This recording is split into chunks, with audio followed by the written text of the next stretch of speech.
Welcome into another episode of Sports Talk. Morgan Jackson alongside Aaron Mukes. It's Wednesday. Busy week so far in the sports world. I was at a really good soccer game yesterday. Got me excited for regionals and playoffs and stuff. No, yeah, that shakes up the region with that win for Tift County. Yeah, we're going to talk a lot about that coming this Friday with baseball and soccer regions. But we also had an opportunity to get out to Valdosta State this week, Morgan. Last week it was Albany State. This week it was VSU for some spring football. VSU back at it for spring practice. For the second half of the duration of this time slot, a lot of brand new faces and coaches. Coach talked about 70 new players. Fred Billy, as the defensive back, so played at the University of West Florida. And he played at North Greenville. So I think that's a big grab for them at the DB position, having somebody who knows what the GSC is all about, even though North Greenville is no longer in the GSC. And we talked about just the short number of teams that they have this year, which is probably why we're still waiting on that schedule to be released. But also we have another key coach at the offensive line position. Yeah, Bryce. I forget his last name, but he was he was there with Coach Tremaine Jackson at Prairie, and then he was also there with them back at Valdosta State in 2024. So he's back, and he's very vocal. Yeah, he is. Coach talked about a lot of new positions and some key battles this offseason, specifically on the defensive line. Listen what he had to say about those battles. Quarterback, obviously. Defensive backs is one that we lost a lot of guys, so have a lot of transfers that came in and freshmen coming in the fall, and that's one that the scrimmage and some of these practices coming up where we get to see live action, which plays are being made, which tackles are being made. That's a room that we really got to figure some things out there. Just overall execution, coming back from spring break, into this week, got to get back in the flow of playing football, and then that'll be our first time where, coaches completely off the field. We're playing game-like, referees there, so there'll obviously be some mistakes there, but want to be able to clean that up from scrimmage 1 to 2. But just seeing how guys respond in that game-type atmosphere. Now, Morgan, talking about those position battles, there's a lot. He talked about the defensive line, defensive back. We know there's new running backs in there. What do you think is maybe the most intriguing position battle for you going into the spring or the rest of spring? And definitely is at the quarterback position with the quarterback carousel they had last season. But I'm going to let you talk about that. For me, it's the running backs. With Tiant White in that room, you have Corey Reddick leaving, and then you also have, why is his name slipping my mind? Corey Reddick and then Eric Watts. With them both leaving, I think that leaves room for Tiant to go in there and make a name for himself. Obviously, he made a name for himself and made an impression on Coach Craig, obviously being so close to Albany State. So I'm excited. You see Tiant right there at number 20. I'm excited to see what he can do, honestly. Yeah, you got an opportunity. They got an opportunity to see him in the playoffs for Albany State. So firsthand experience on what he's capable of doing. For me, I like the idea of him talking about the secondary being so, new. Like everybody's coming in. You have a chance to make a name for yourself there. I like that because it'll breed a little bit of the competition. There's no spots that are just stamped, and I think that'll help get the competition going. And usually when you have competition, that brings out the best in guys. So I'm really looking forward to that one. I want to also talk about the coach's impact. The defensive back coach particularly, how that's going to help a secondary that wants to fly around the football. I said yesterday on the show that the defensive back is like they're always the exciting one. They're I don't want to say flamboyant, they were controlling the music yesterday. You know who they are. They're the guys that like to get after it, talk a little trash. What do you think? What do you want to see from their defensive backfield, just specifically this spring, that might give you a sense that things are going in the right direction for a bunch of new guys? I think you just want to see guys sliding around to the football. You want to see them bring that energy, like you said. You want to see them excited to be there. And I feel like this is the time, since they're all new, for them to also bond with the new coach as well. Yeah, when we talk about this Valdosta State team, last year it didn't go as planned. I don't think it went as Coach planned it. Just 6-5. We've seen this before in year one. We saw it in year one under Tremaine Jackson, and the noise got loud. I said yesterday that I think Coach Craig will understand that noise. What are some realistic expectations for this team? Not to start the season 2-4. I think we definitely, even though I feel like we can't even truthfully say that, though, because we have no clue what their schedule looks like. And then we also don't know who's going to be returning under center. But I think for him, he knows he has to start off in the win column. But personally, for me, maybe it's just me. I feel like I didn't hear that much noise after. Did you hear a lot of noise? I didn't. And I feel like I didn't. I don't know if that's concerning or hopeful. I guess. I don't know. it definitely wasn't the noise that we heard under Tremaine Jackson's first year. No way. And I don't know where that comes from, but it wasn't the same. And so I do think there is going to be a level of urgency for Coach Craig, because in today's college football world, you can't just go 500. And in Valdosta, they don't settle for 500 or anything like that. So how much pressure is on Coach Craig? And do you think with a season like last year, does his name get on the hot seat, or is he going to be given an opportunity to kind of build this roster out? I think he got his name off the hot seat by making it to the playoffs, honestly. Okay. But then I feel like, they lost Albany State, so it's kind of like, does that? Yeah, do you not want to? Yeah, you don't want to lose Albany State. Nah, I think they're off the hot. I think they're off the hot seat a little bit. I think we're definitely going to have to see what their schedule looks like, see who's going to be under center, see how he can really put his team together. I feel like how can I say this? After the way the season started, he exceeded expectations by how the way the season ended. So I think he definitely needs to use that to build off of going on to the 2026-2027 season. And like we always say, a coach coming in their second year, it's their team, they've recruited, they put together the staff. It's like, okay, now it's go time. I feel like this year we're really going to see what he's made of as a head coach. Yeah, and I think if you look at what he wants to bring, I think he feels the pressure, but I also agree with you. I think I'm a big 3-year guy. Give it 3 years and see where it goes. And he spoke about some of the competition battles, specifically where the quarterbacks stack up, and I know we're going to get into that next. Take a listen.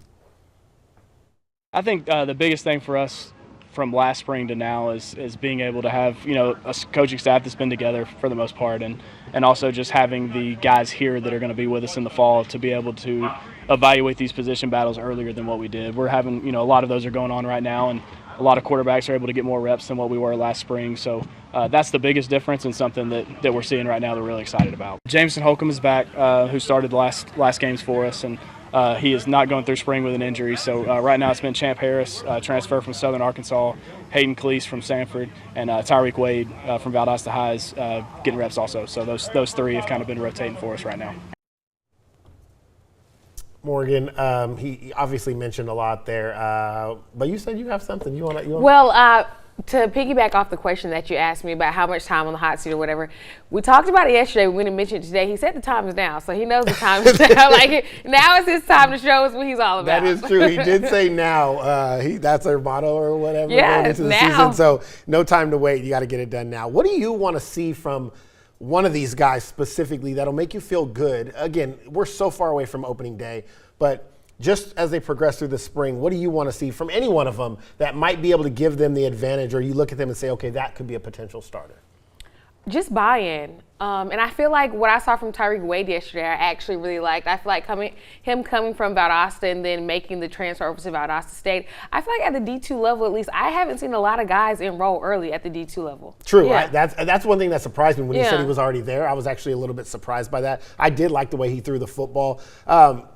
You don't really know, right? Jameson is going to bring the experience. Obviously, he's been in the system. He knows what coach wants. But there were times last year he was very inconsistent. So is he going to be able to, especially now not participating in some of the spring drills, is he going to be there to get enough reps to show that he still belongs as a starter? I really like what I saw from Tyreek Wade throwing the football. They got a big guy, 6'5". Doesn't move very well. That concerns me. But I did like what I saw from Champ Harris as well. I think Champ looks the part, and I think that's part of it. Like, if you look the part, I think that. I thought you were going to say Hayden. Hayden looked good too. I did like Hayden look good too. He was faster than I thought he was going to be. He that's was for definitely sure. fast. But yeah. when I went back and I watched some of the B-roll you got, I really liked just, I don't know if it felt like poise that Champ had. So that really kind of intrigued me a lot. But I know also what I'm getting with Tyreek Wade. Like, I know who coached him in high school. So I mean, he played at Bazemore High School. That has to count for something. It does. Home field advantage. He's familiar with it. I really, really like. I think they have options, and I think that's good when you go into spring. But as you get into the summer, you're going to want to start narrowing that down to say, hey, do we have a guy?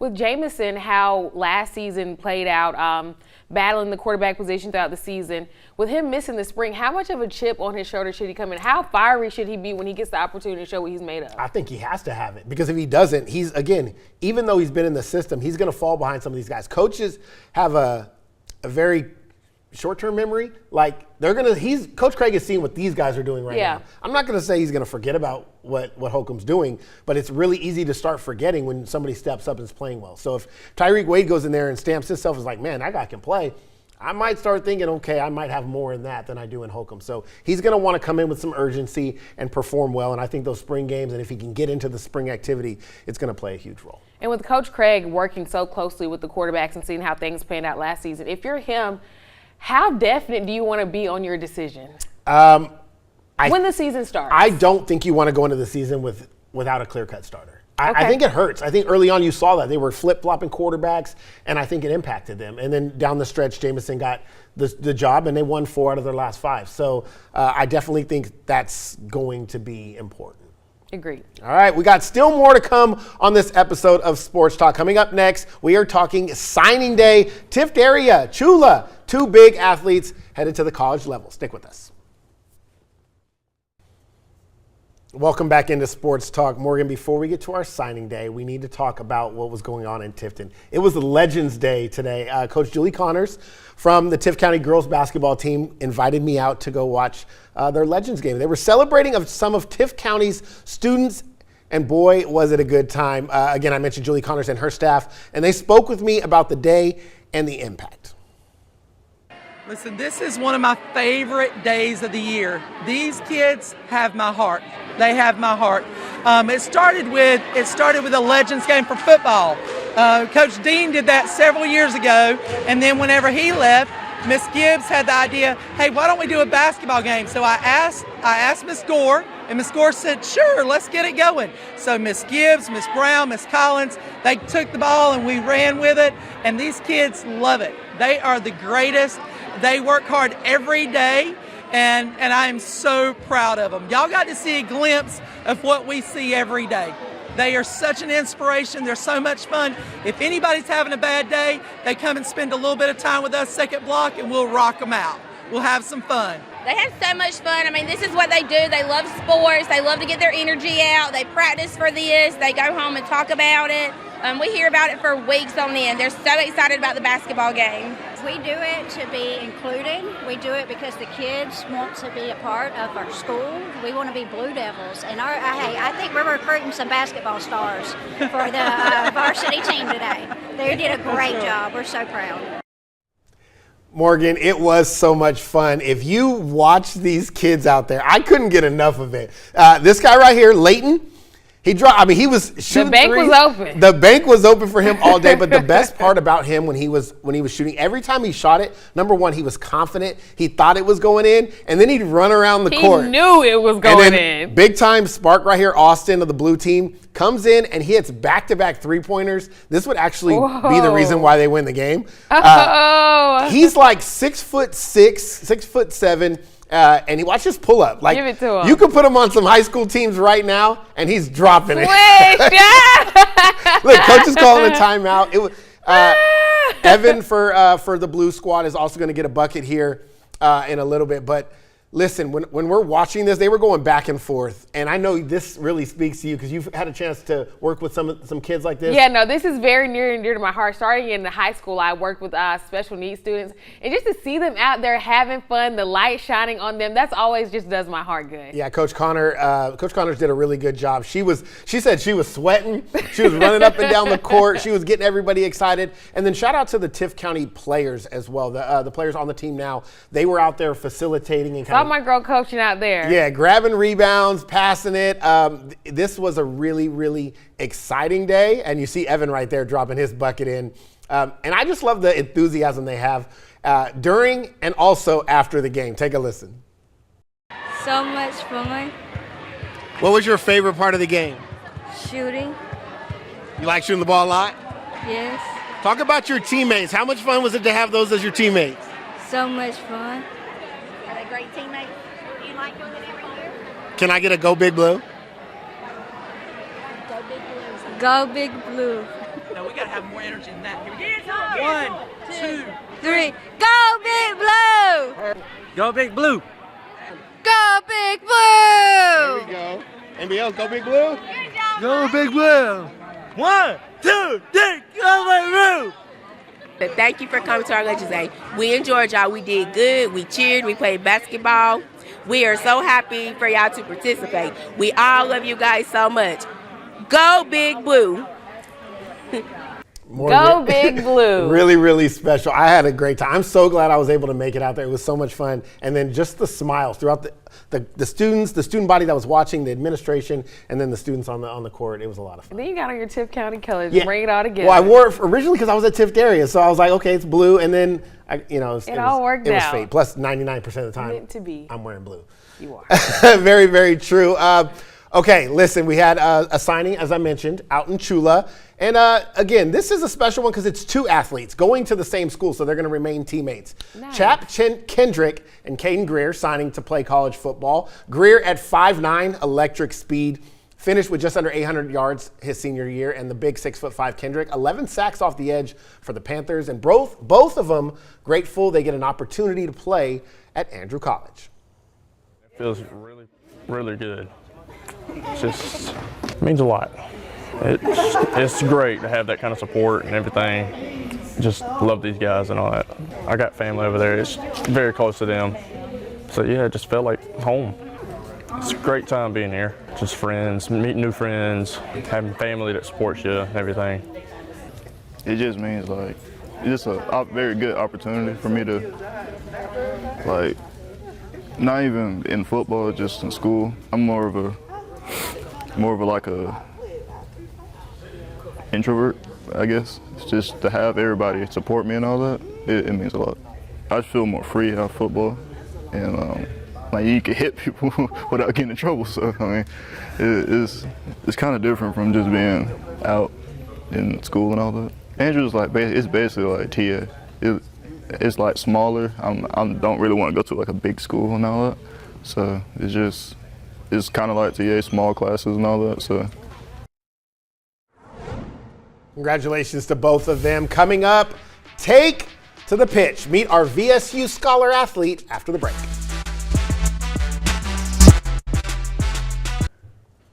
Isabel Hancock is more than a multi-sport standout. She's a leader with a remarkable 4.2 GPA and a reputation for always working with a smile. But that drive comes from something deeper. After her father's tragic accident, Isabel says she learned not to take a single day for granted.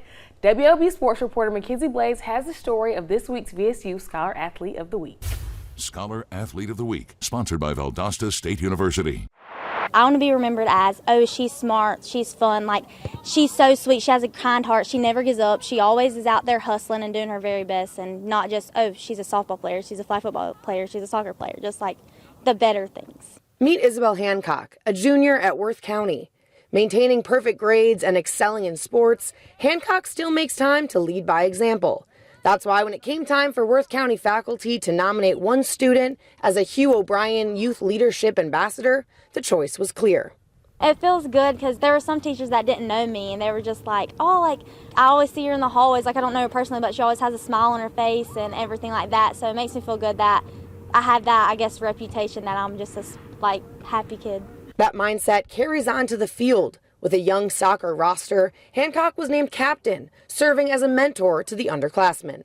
We have a big group of freshmen, so she has definitely taken on the role of mentoring a lot of those freshmen and really just kind of taking them under her wing and teaching them what it takes to be successful.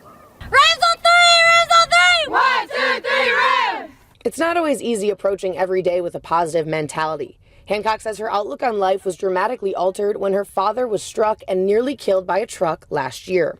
Every day I just, like, of course, live it for God, but, like, live it for him because he let us know, like, keep fighting. Like, he is here for us, and he told us that he just looked up and was just like, Lord, like, you can't take me yet. And he was like, the Lord told me, like my kids need me, and he was like, well, Danny, you better keep fighting. She carries her father's tragic story and triumphant recovery with her as a reminder that you're never promised tomorrow. So give everything you have today. Anything can happen. If you have these plans, they might not be for you because the Lord has your way and he has your plan already set. So you're not promised tomorrow. So live every day for him and know what you're doing and just keep going and not ever backing up. Give every day 110%, and so you don't have nothing to regret. Last week, Isabel attended the GHSA Youth Leadership Conference, where student athletes build skills for the next level. She says college athletics are in her future, but she just hasn't decided which sport yet. Thanks, Mackenzie. Really, really special story. She's a sweet girl. We love Isabel. She always talks to us, but to see more of her story come together. Yeah. And I feel like Blaze did a really good job of just showing her personality because that's truly who she is. Oh, every time. She's always waving. I've seen her in drive-through lines and she's waving and saying hi. So congratulations to Isabel and well-deserved. All right, before we get out of here, we have to talk a little March Madness. Okay. We are down to the Sweet 16, and let's take a look at the men's bracket first. I'm still alive. I had Arkansas winning all. My bracket did get busted when Florida lost. Let me know which matchup maybe you're most intrigued by, and who did you have winning it? Because I don't even remember if you actually told us. So I don't even know if I actually did not do a bracket. Oh my goodness. Yeah. You're fired. I was going to do it when the next round started, so now is my time to actually do a bracket. Okay, so who do you have winning it all? Oh, Duke at, I'm going to say Arizona. Arizona's a good pick, Yeah. but I'm going to say Arkansas is going to beat them because you just wanted to pick the team that I have winning it all. I didn't even see that. Yeah, I know. Okay, look. The Sweet 16 starts tomorrow. I know you like the women's side a little bit more. You're more in tune with that. I know you have an opinion about that. Let's take a look at the women's bracket. And Morgan, if I told you you could not pick South Carolina, who do you have winning it? Oh, I would choose UConn all day. Okay, but I know who you're rooting UConn for, fan, so. but okay, you know, like you have a heart bracket. Yeah. Like it's like who your heart wants. Yeah, my heart bracket is definitely South Carolina, but probably my head bracket is UConn. UConn is unreal how good they are. Yeah. That's a special team. They beat Syracuse by like 50. They were up like 70-12 or something. Yeah, it wasn't even close. It was not close. Either way, I also have UConn. I've only lost one girls game so far, or two girls games, but one part of the bracket. Which that was part was Georgia. it? I picked Georgia over Virginia, and Virginia won twice. Haven't I told you not to? Those are the only two games on the girls bracket. Like, why that would I you missed, choose so. you? They were the 7 seed I thought they were going to win. Anyways, they didn't. All right, that does it for this episode of Sports Talk. Make sure you join us again back here tomorrow night. We will have more on March Madness and MLB opening day, and then again on Friday for the Locker Room Report at 11 p.m. For Morgan Jackson, I'm Aaron Mukes. Have a good night, South Georgia.